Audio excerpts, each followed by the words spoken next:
I used to do door-to-door sales, and I was working with another friend of mine, and door-to-door sales, I mean, it's punishing. It's cruel and unusual punishment. And I was a little boy knocking on the door. Hello, would you like to buy a nice working television set? No money down? No! Bam! They slammed the door in your face. And the friend of mine that was working with me, they slammed the door in his face, and I looked back, and he was going to the car. He said, I can't do this. And he sat down in the car, and he said, you go ahead, I'll be here when you get back. Now, he had a mother and father to take care of him. My mother was ill. I am adopted. I was hungry. I had to go on. I learned something about myself. That when you step into your fears, somebody said, it was Winston Churchill, he said that courage is going from failure to failure without losing enthusiasm. When you step into your fears and continue to push yourself to go on, something happens for you. It will enable you to transcend yourself. I went to the next door. You like to buy a nice working television? No! Bam! Went to the next door. No! Bam! After a while, I no longer took it personal.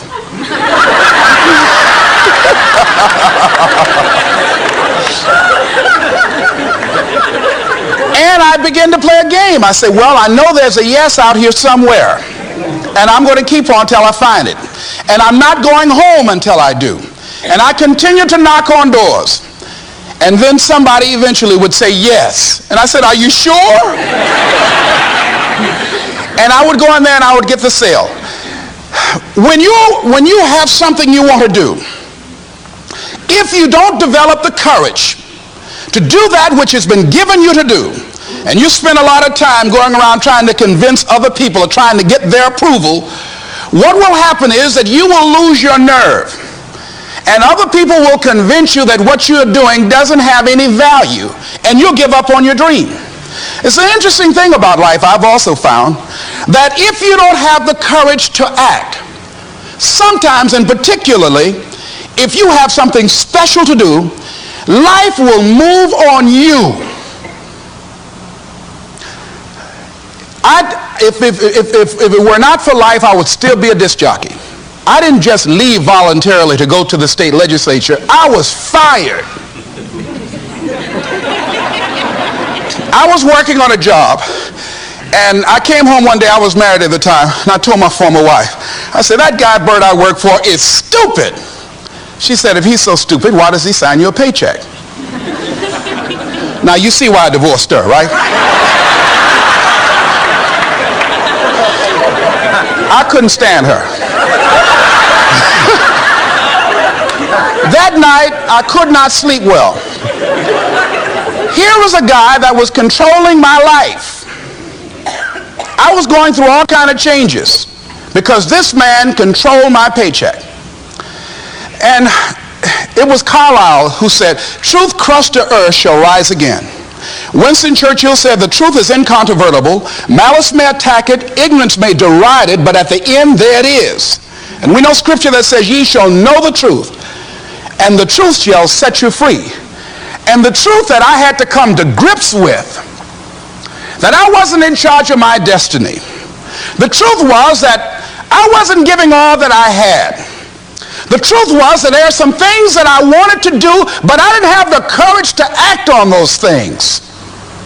And the truth was that Bert Childs was a blessing to me. He made life so miserable for me, I had to start looking at my life differently. The next step is, that is you. That is you. That no one can do it for you but you. And even though you face disappointments, even though you will experience some setbacks, it goes with the territory. You must understand that. I remember I was playing a game with my 9-year-old son, John Leslie, and I beat him 10 straight games in a game called Connect 4. And finally, I said, John Leslie, I'm bored. I don't want to play you anymore. And I got up, and I said, I'm ready to go to sleep now. And repeat out to me, please. Let's say this together. It's not over until I win. John Leslie said, no, you can't go now, Dad. I said, why? He said, it's not over until I win. That was his attitude. We sat down and we played several other games. And finally, after the 11th game, John Leslie won, and he got up and he yawned. And he said, I'm ready to go to sleep now.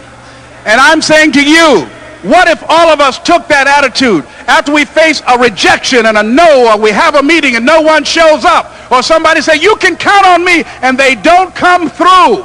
What if we have that kind of attitude? The car's repossessed. Nobody believes in you. You've lost again and again and again. The lights are cut off. But you're still looking at your dream, reviewing it every day, and say to yourself, it's not over until I win.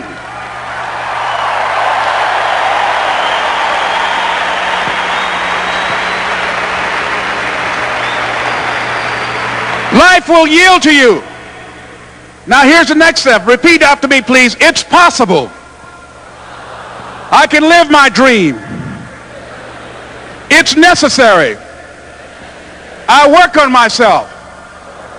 Surround myself with winners. Become creative. It's me. I've got to make it happen.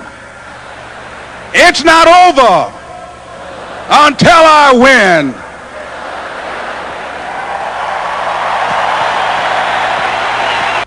Has anybody ever seen something for you that you didn't see it for yourself?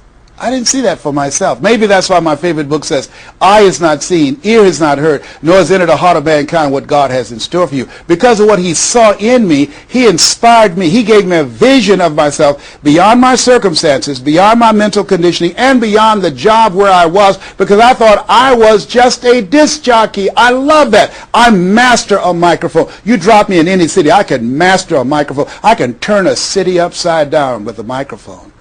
But I had more in me than I was expressing, and I did not know it. And because of this encouragement, I became a community activist. Because of this encouragement, I started doing a talk show called Voice of the People. Because of this encouragement, when I got out of radio, I ran for the Ohio legislature, and I was elected.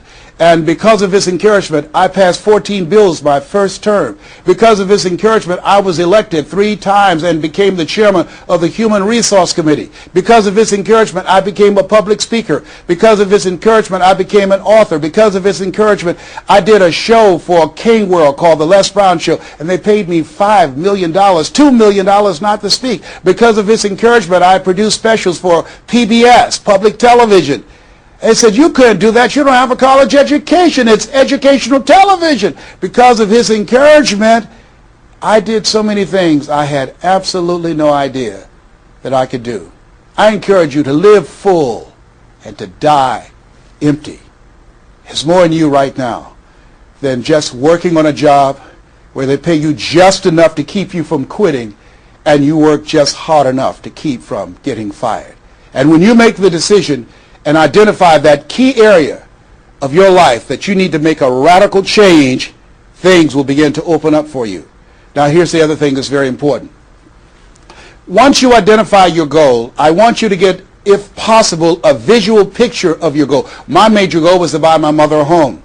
I got the picture of the home with a 12-foot swimming pool and a basketball court on a golf course. I bought that home for my mother. It cost just over $400,000, 10,000 square feet. I had a picture long before I had the money and the down payment to get it. My goal was to be known nationally and internationally as a speaker. I had that goal. I had a card that I had on one side, asking it shall be given, seeking ye shall find, knocking it shall be opened. On the other side I had, I'm the world's #1 orator. I produced that result in my life. I had a goal of becoming a talk show host. I used to watch Phil Donahue, and I put my picture on the screen of the television. As I listened to the program, I visualized myself there, and I was called by King World Production, and I had my own talk show. Well, it was the highest rated, fastest canceled talk show in the history of television. Well, at least I had one. It's called life. Now, here's something else. You will fail your way to success. Trust me on that. You can have a lot of failures, a lot of disappointments, but you will fail your way to success. Goethe says, that which does not kill you will make you stronger. See, 85% of people allow their fear of failure to outweigh their desire to succeed. That's why you have to be of good courage. You have to have courage. When life knocks you down, I have a saying, try and land on your back, because if you can look up, you can get up. So once you look at and decide the goal that you want to put some things, put a treasure board or a goal board and have pictures of the goal that you want to achieve so you can see it every day when you get up in the morning and the last thing at night. You're programming your subconscious mind where 9 out of 10 decisions that you make comes from there. But the next thing, ladies and gentlemen, I want to share with you that some of you already know that it's hard. It's not easy. It's hard changing your life. It was hard when just over 3 years ago in the Penobscot building in Detroit, Michigan, where I was operating my business, and I fell on some hard times, and I was sleeping in my office. It was hard coming into the lobby, and the security said, "Excuse me, Mr. Brown, can we see you for a moment?" And I said, "Yes," and I walked up to the counter, and he gave me an envelope. And he said, "Would you mind reading it here?" And I opened the envelope, and the envelope was from management that said, "This is an office tower. It's not a hotel. Please do not sleep in your office." And I said, "Excuse me, sir." I said, "I just work long hours in creating my business. I'm an entrepreneur. And right now things are bad for me. But they're not going to be this way always.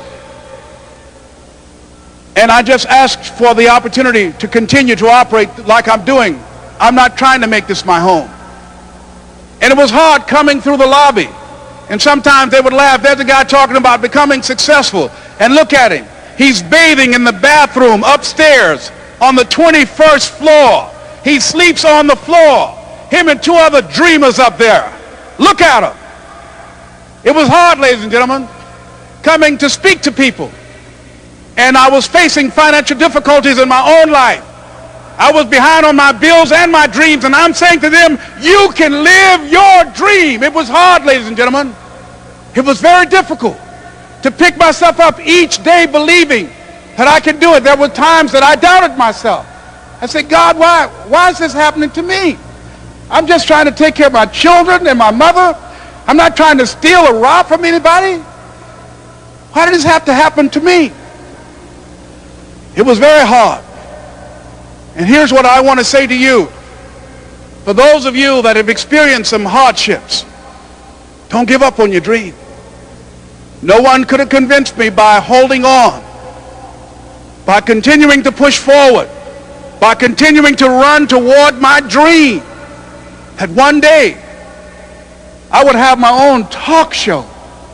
It's a long shot, ladies and gentlemen, from Liberty City, an abandoned building on a floor, never knowing my mother or father. It's a long shot.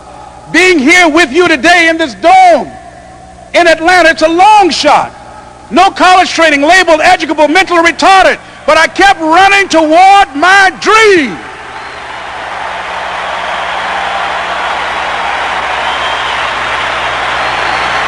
Don't stop.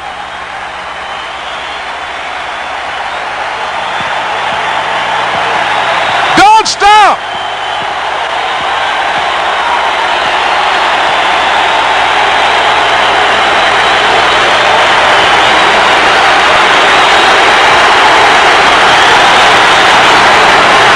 Stop running toward your dream.